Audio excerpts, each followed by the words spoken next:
김영환 지사가 SNS를 통해 대통령 체포에 경찰을 투입하는 건 잘못이라고 주장하고 나서자 야당은 내란 동조자라며 지사직 사퇴를 촉구했습니다.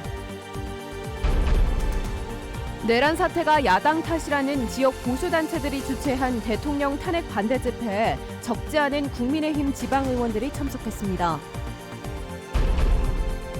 청주를 중심으로 장례식장과 화장장이 부족해 4일장을 치르는 유족들이 늘고 있습니다.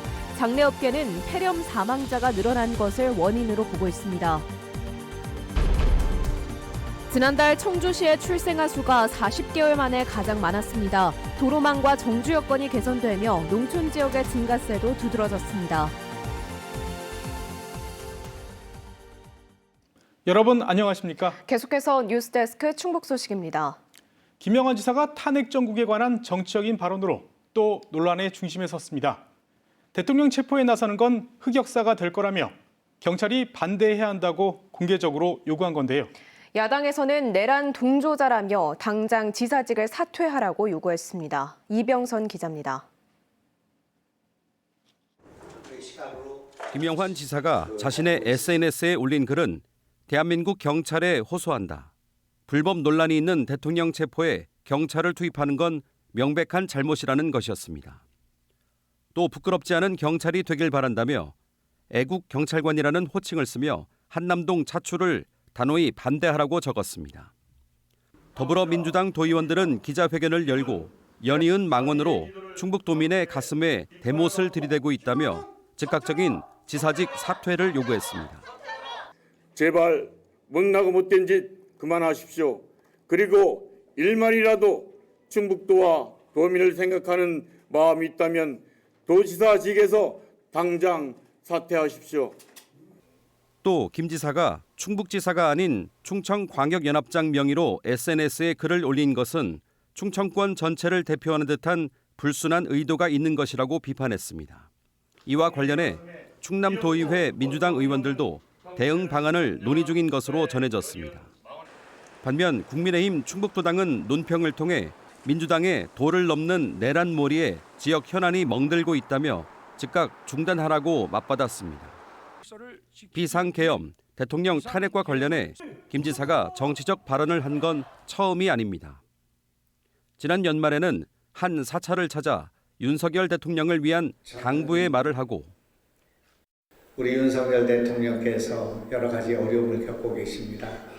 여러분께서 위로와 자비의 기도를 보내주실 것을 부탁드리겠습니다. 감사합니다. 연초에는 국민의힘 시도지사협의회 명의로 대통령 체포를 중단해야 한다고 밝혔습니다. 앞서 비상계엄 해제 이틀 뒤에는 탄핵만은 피해야 한다고 했다가 엿새 만에 돌연 국회의원들이 책임감을 갖고 탄핵 표결에 임해야 한다고 번복해 보수 진보 양진영의 비판을 받기도 했습니다. 비상계엄 해제 다음 날 도청 직원들에게 정치적 중립을 유지하라고 특별 지시를 내렸던 김 지사는 정작 자신의 이딴 정치적 발언으로 논란의 중심을 자처하고 있습니다. MBC 뉴스 이병선입니다. 김영환 충북지사가 앞장서 내란 혐의를 받고 있는 윤 대통령을 감싸면서 충북의 민심도 둘로 쪼개지고 있습니다. 내란 사태가 야당 탓이라고 주장하는 극우 보수단체들이 세결집에 나서 대통령 지키기에 돌입하자 숨죽이던 국민의힘 정치인들도 하나둘 동조하는 모양새입니다. 정지영 기자가 보도합니다. 이재명이를 밟자!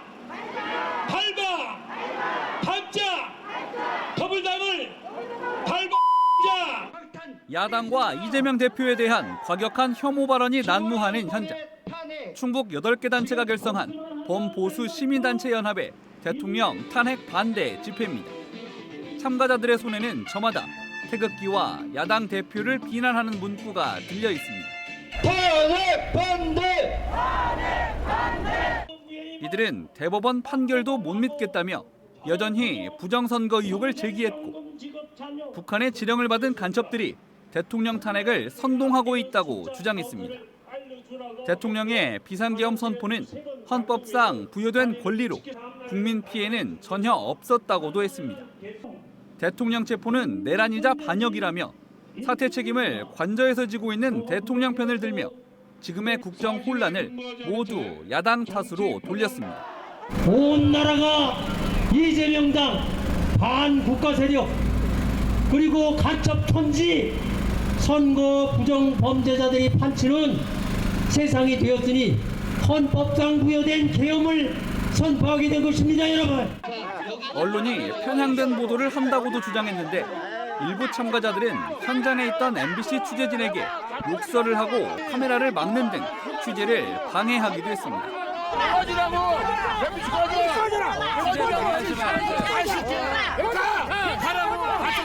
이런 집회에 국민의힘 지방 의원들도 여럿 참석했습니다. 특히 지난 주말 서승우 충북도당 위원장과 함께 관저 앞 탄핵 반대 집회에 참석해 논란이 된 이동우 충북도의원은 또 목격됐습니다.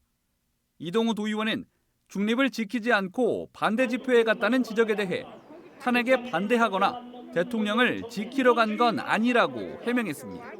탄핵을 찬성하는 쪽도 거기에 지금 집회 장소에 있고 또 반대하는 쪽도 그 집회 장소에 있기 때문에 과연 어떤 것이 더 우리 민주주의에 지금 부합하느냐라는 걸 직접 두 눈으로 묵도하기 위해서 늘 다녀온 겁니다. 집회 참석 여부는 개별 의원들이 판단하고 당은 개입하지 않는다는 게 국민의힘 충북도당의 입장. 하지만 대통령 체포와 탄핵을 촉구 중인 충북 비상시국회의는 국민의힘이 극우로 치닫고 있다며 극우 세력과 함께 제2의 내란 행위를 벌이는 것과 다름없다고 꼬집었습니다. MBC 뉴스 정지영입니다. 지난해 총선을 앞두고 정우택 전 의원의 지지를 호소하며 주민들에게 식사를 제공한 전 마을이장에게 벌금형이 선고됐습니다. 청주지방법원은 지난해 2월 청주시 상당구의 한 식당에서 정우택 전 의원과 지방의원, 마을 주민 40여 명이 참석하는 식사 자리를 마련한 뒤 정 전 의원의 지지를 호소하며 50만 원 상당의 식사비를 결제한 전 마을이장에게 벌금 200만 원을 선고했습니다. 재판부는 판결문에서 선거의 공정성과 투명성을 해하고 유권자의 합리적인 선택을 방해할 우려가 있어 죄책이 결코 가볍지 않다고 밝혔습니다. 오는 3월 치러지는 제1회 전국동시 새마을금고 이사장 선거를 앞두고 충북선거관리위원회가 회원들에게 돈 봉투를 돌린 혐의를 받고 있는 이프보 예정자를 경찰에 고발했습니다. 해당 이프보 예정자는 지난달 선거를 도와달라며 회원 3명에게 각각 50만 원이 든 봉투를 건넨 혐의를 받고 있습니다. 관련법에 따라 금품을 받은 사람도 10배 이상 50배 이하의 과태료가 부과될 수 있고 신고자에게는 최고 3억 원의 포상금이 지급됩니다. 지난달 말부터 청주 지역을 중심으로 장례식장과 화장장에 자리가 부족해 3일이 아닌 4일장을 치르는 유족들이 늘고 있습니다. 최근 독감과 폐렴 환자가 크게 늘어난 것이 원인이라는 분석이 나오고 있는데요.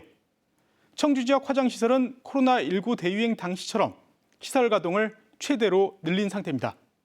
이초원 기자가 보도합니다. 청주 목련공원입니다. 이곳은 하루 최대 24구까지 화장할 수 있는데 지난 4일부터 33% 늘려 32구까지 화장하고 있습니다. 예약이 크게 늘었기 때문인데 코로나19가 대유행했던 2020년 이후 처음 있는 일입니다. 현재 화장장과 빈소 자리가 없어 장례를 연장하는 유가족도 적지 않습니다. 3일장을 마치고도 화장을 하지 못해 하루 더 시신을 안치해두는 4일장을 치르고 있습니다.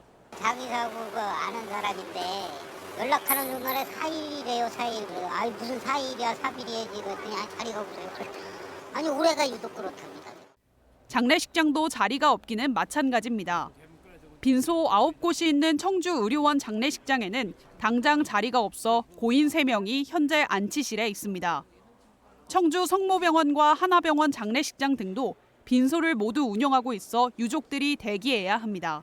여기뿐 아니에요. 지금 그 장례식장도 자리가 없어서 대기하고 있어야 돼요. 청주 시내 뭐 충대 어디 다 돌아다녀봤는데 없다고 해가지고. 장례업계는 지난달 말 폐렴으로 인한 사망자 수가 집중된 것을 배경으로 추측했습니다. 지금 한 10집에 4집 정도는 폐렴으로 올라오시는 것 같아요. 평상시에 비해서는 환절기치고 많이 올라오는구나 이런 정도로 지금 차이가 체감을 하고 있습니다. 실제 12월 셋째 주 당시 충북 인플루엔자 환자 수는 1000명당 14명 수준이었습니다. 하지만 12월 넷째 주부터 지금까지 50명대로 3배 이상 급격히 늘어났습니다. 오늘 오전에만 해도 한 25명 정도 검사하면 20명이 A형 독감이 나오는 정도고, 먹는 약 같은 경우에는 시중에 약국에도 이제 좀 부족하다는 그런 이야기를 해서. 다만 화장시설과 장례식장 빈소가 부족한 건 충북에서도 청주시에서만 벌어지는 일로 일시적인 현상일 가능성이 있습니다. 질병관리청은 인플루엔자 독감에 의한 사망자는 따로 파악하고 있지 않아 폐렴 때문에 사망자가 급증했다고 단정 지을 수는 없다고 밝혔습니다. MBC 뉴스 이초원입니다. 충북교육발전소는 성명을 내고 야당이 주도해 국회를 통과한 교육 관련 법안에 대해 정부가 거부권을 행사하지 말고 공포해야 한다고 주장했습니다. 이들은 AI 디지털 교과서를 강제 도입하려는 시도를 중단하고 학교별 선택에 맡겨야 하며, 중앙정부가 일방적으로 고교 무상교육을 중단하면 시도교육청에 막대한 예산 부담이 될 것이라고 밝혔습니다. 교원단체들이 교사 정원 감축에 반대하고 있는 가운데 윤건영 충북교육감이 안정적인 정원 확보를 강조했습니다. 윤건영 교육감은 오늘 전국 시도교육감협의회가 주최한 포럼에서 교원 정원이 줄어들고 있는 상황에서 학교는 더 복잡한 과제와 마주하고 있다며, 단순히 학생 수에 기반한 양적 접근에서 벗어나 교사 정원을 재구성해야 한다고 밝혔습니다. 또 안정적인 교원 정원 확보와 미래 교육 수요를 반영하기 위한 노력을 지속하겠다고 덧붙였습니다. 청주시의 지난달 출생아 수가 40개월 만에 최다를 기록했습니다. 2023년 출생아가 없었던 낭성면에서는 지난해 3명의 아이가 태어났는데요. 도로망과 정주 여건 등도 출산 육아 지원책 못지않게 지역별 출생률에 영향을 주고 있습니다. 신병관 기자입니다. 청주시 낭성면의 한 마을입니다. 지난해 이맘때쯤 마을 주민들의 축하 속에 쌍둥이 남매가 태어났습니다. 도심을 차로 20분 정도면 오갈 수 있고 인근에 어린이집과 초등학교가 있어 아이들의 어머니는 가족들과 의논해 고향집에서 계속해서 키우기로 했습니다. 동남지구가 또 새로 생기면서 병원이 그쪽에 또 있으니까 15분에서 20분이면 다 청주 병원도 가고 할 수 있으니까 너무 좋아요. 또 공기도 좋죠. 지난 2023년 출생아가 없었던 낭성면에서 지난해에는 3명의 아이가 태어났습니다. 아이 울음소리를 듣게 되며 마을의 분위기도 밝아졌습니다. 따뜻한 날은 이제 데리고 나와서 회관에 데리고 들어오고요. 그럼 어떠세요? 아이 완전히 화기해야지. 개가 들어오면 그냥 사람 사는 것 같지. 지난해 청주의 출생아 수는 4,800여 명으로 2년 연속 증가세를 이어갔습니다. 특히 지난달 출생아 수가 475명으로 지난 2021년 8월 이후 40개월 만에 최다를 기록했습니다. 오송읍, 용암동, 복대동 등 신규 산업단지와 아파트가 들어선 지역이 증가를 견인했지만 도로망이 좋아지고 청년 농업인이 늘며 농촌 지역의 증가세도 두드러졌습니다. 청주의 13개 읍면 가운데 6곳에서 지난해 출생아 수가 늘었고 3곳은 유지, 4곳은 줄었습니다. 시내 생활권하고 시골 생활권하고 별도의 생활권이 있습니다. 지금은 25분 생활권으로 전체적으로 청주가 교통 편의가 좋다 보니까. 도내 시군 가운데서는 진천군이 지난해 가장 높은 18%의 출생아 증가율을 보였습니다. 다만 충북 도내 전체 출생률은 2023년 증가로 인한 기저효과로 지난해에는 0.7% 소폭 감소했습니다. 최근 지자체마다 출산휴가 지원책을 강화하고 정주 여건을 개선하며 출생률 반등의 불씨를 살려가고 있습니다. MBC 뉴스 신병관입니다. 오는 3월 개교 예정인 청주의 한 중학교 공사 현장에서 노동자가 숨졌습니다. 오늘 낮 1시 반쯤 청주시 오송읍 솔강중학교에서 정문 진입로 인도 설치 공사를 하던 60살 노동자가 굴착기에 치여 병원으로 옮겨졌지만 끝내 숨졌습니다. 경찰은 인도 경계석을 운반하던 작업자가 쓰러지면서 굴착기에 치인 것으로 보고 있고 고용노동부는 중대재해 처벌법 적용 여부를 검토하고 있습니다. 오늘 오전 11시쯤 충주시 성서동의 차 없는 거리에서 지하 상수관이 터져 한때 주변 상가에 물 공급이 끊겼습니다. 이 사고로 수돗물이 일부 상점으로 흘러든 가운데 충주시는 300mm 주철관을 교체하고 6시간 만에 물 공급을 재개했습니다. 터진 상수관은 노후한 데다 그동안 여러 공사로 손상이 적지 않았던 것으로 확인됐습니다. 지난 7일부터 10일까지 미국 라스베이거스에서 열린 세계 최대의 국제 전자제품 박람회에서 도내 기업 NGT이 CES 혁신상을 받았습니다. 2021년 증평군에 설립된 바이오테크 스타트업 기업인 NGT는 미생물을 배양해 기능성 단백질을 생산하는 친환경 기술로 높은 평가를 받았습니다. 이번 박람회에는 국립한국교통대와 충북대, 충북지역 혁신 플랫폼을 비롯해 도내 9개 스타트업이 참여해 인공지능, 자율주행 등의 분야에서 제품을 선보였습니다. 지금까지 뉴스데스크 충북 소식이었습니다. 잠시 후 스포츠 뉴스가 이어집니다. 시청해주신 여러분 고맙습니다.